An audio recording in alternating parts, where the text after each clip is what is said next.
Konsideruanin të njëjtën gjë, një realitet biologjik, i cili shfaqet në formë binare, pra dyshe, mashkull dhe femër apo grua dhe burr. Gjinia përcaktohej në karakteristikat biologjike.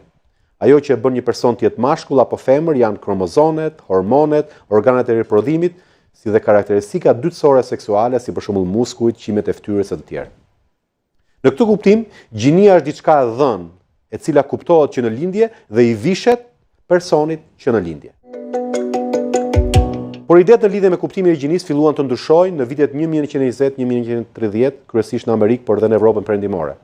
Dhe nga mezi i shekullit të 20, kuptimi i gjinisë u nda nga kuptimi i seksit.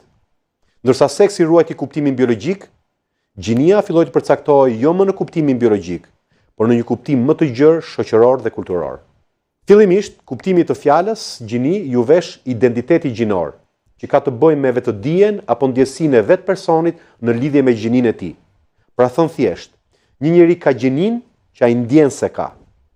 Në këtë kuptim, biologjia nuk është më prova apo fakti që përcakton gjinin. Biologjia në këtë rast ose vjen në dyshim, pra mendohet se karakteristikat biologjike nuk janë të prera, ose biologjia konsiderohet e parëndësishme. Pra karakteristikat biologjike nuk kanë asnjë rëndësi në përcaktimin e gjinisë.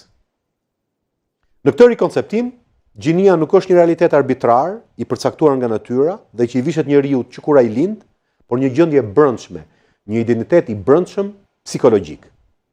Pra gjinia e një personi është ajo që personi ndjen, pavarësisht seksit biologjik, pra pavarësisht trupit, tipareve fizike apo sjelljes së tij.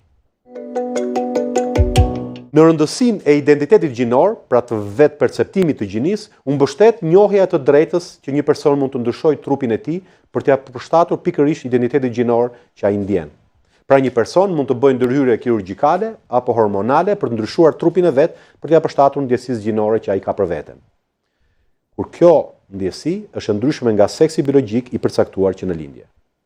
Duke e thjeshtuar për hir të shpjegimit, pasi në fakt është pak më ndalikuar, një grua trans bëhet grua edhe nëse ka lindur burr dhe një burr trans bëhet burr edhe nëse biologjikisht ka lindur grua. Në një zhvillim të mëtejshëm, koncepti gjinor ju la mënjan modifikimi fizik për të konsideruar trans. Sipas këtij pozicioni të ri, nëse një person i njohur si mashkull ndjehet si grua, personi konsiderohet grua trans dhe përjedhoi është grua. Dhe për këtë, ai nuk ka nevojë të modifikojë trupin në asnjë lloj mënyre. Pra nëse më parë personat trans ishin ata të cilët bënin modifikime kirurgjikale, hormonale apo të tjera, tani nuk ka më nevojë fare, mjafton vetëm ndjesia për të konsideruar trans dhe përjedhoi për të konsideruar antar pjesëtar i gjinisë tjetër. Dhe kjo e drejtë për identitetin, sipas atyre që e mbështeten këtë drejtë, duhet pranuar dhe duhet konfirmuar, pavarësisht se këtë identitet e ka një fëmijë apo pavarësisht se këtë e ka një i rritur. Deri tani tham që koncepti i gjinisë u shkëput nga koncepti biologjik i seksit, duke i shtuar elementin e vet identifikimit gjinor. Pra gjina nuk është çfarë ti je fizikisht, por çfarë ndjen se je. Ky koncept vazhdoi të evoluojë dhe më tej dhe u shkëput nga vet identifikimi individual i gjinisë tek gjinia si konstrukt shoqëror, pra si ndërtim shoqëror. Çfarë është një konstrukt shoqëror? Është diçka që nuk ekziston natyrisht apo biologjikisht në vetvete, por krijohet, mësohet dhe ruhet apo mbahet gjallë nga shoqëria.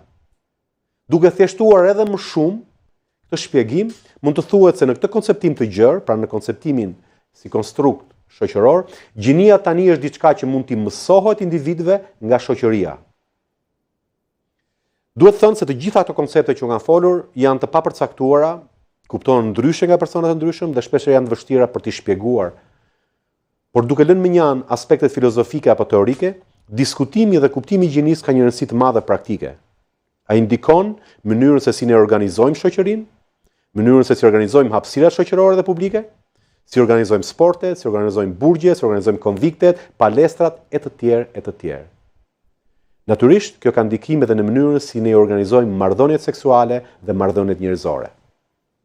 Në mënyrë të veçantë, rëndësia praktike e këtyre konceptimeve të gjinisë bëhet e jashtëzakonshme kur këto koncepte gjinore përfshihen në ligje, të cilat krijojnë detyrime që ndikojnë individët, familjet, komunitetet dhe më gjërë.